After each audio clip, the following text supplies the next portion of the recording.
Kalau coba saya bandingkan dengan pemerintahan 10 tahun yang lalu. Di zaman Presiden Pak SBY, jalan tak berbayar yang dibangun adalah sepanjang 144.000 atau 7,5 kali lipat. TGB tanggapi pidato Anies soal perbandingan pembangunan jalan era SBY dan Jokowi. Ketua Harian DPP Partai Perindo Tuan Guru Bajang, TGB, Muhammad Zainul Majdi menanggapi pidato Capres Anies Baswedan yang membandingkan pembangunan jalan era Presiden SBY dan Jokowi. Tanggapan tersebut disampaikan TGB Muhammad Zainul Majdi melalui akun TikTok DPW Perindo NTB. Dalam video berdurasi pukul 49 menit tersebut, TGB Muhammad Zainul Majdi mengatakan, dia menyimak pidato bakal calon Presiden Anies Baswedan yang disampaikan pada acara Milad ke-21 PKS, Sabtu, 20 Mei 2023. Menurut TGB, isi pidato yang disampaikan tersebut menarik karena mengkomparasikan pembangunan jalan tidak berbayar di era Presiden Susilo Bambang Yudhoyono, SBY, dengan Presiden Joko Widodo, Jokowi, di mana dalam pidato itu Anies menyebut, selama 10 tahun kepemimpinan SBY telah dibangun 144.000 km jalan non-tol atau tidak berbayar, mulai dari jalan provinsi dan kabupaten kota. Angka itu jauh lebih banyak dibandingkan era Presiden Jokowi, selama 9 tahun hanya membangun 19.000 km jalan non-tol. Beliau, Anies, sampaikan perbandingannya 7,5 kali lipat, pada masa Pak SBY lebih banyak dibandingkan masa Pak Jokowi, kata TGB mengutip pidato Anies. TGB mengatakan, setelah menyimak pidato Anies tersebut, dia memiliki satu catatan penting, di mana Anies tidak menyebut data secara utuh. Bahwa Mas Anies Rashid Baswedan tidak menyebut melupakan,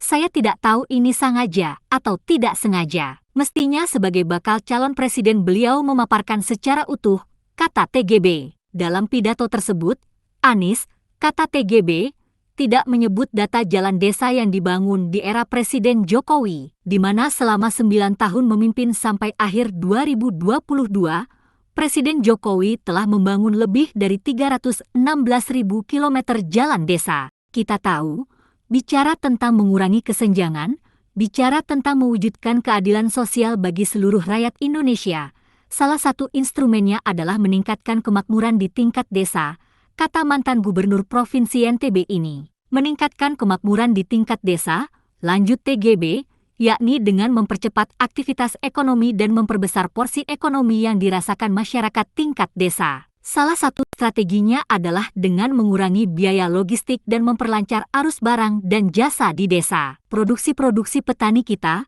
padi, kedelai, sapi dan segala macam yang diproduksi di tingkat desa itu harus dapat diakses dengan mudah, harus memiliki sarana logistik yang baik, katanya. Karena itu pembangunan jalan desa itu memegang peran yang sangat penting untuk menghadirkan keadilan sosial bagi seluruh rakyat Indonesia, untuk mengurangi ketimpangan antara desa dan kota, katanya. Sehingga menurut TGB, jika Anies Baswedan mau bersikap fair, adil, seharusnya juga disebut bahwa pada masa pemerintahan Presiden Jokowi, lebih dari 316.000 km jalan desa yang tidak terbangun pada masa sebelumnya, kini teratasi. Itu belum termasuk infrastruktur lain di tingkat desa yang dibangun di era Presiden Jokowi. Di antaranya, lebih dari 1,5 juta meter jembatan di tingkat desa, lebih dari 500.000 unit air bersih, dan 42.000 lebih posyandu, serta beragam infrastruktur di tingkat desa yang menjadi perhatian Presiden Jokowi selama 9 tahun. Dengan demikian,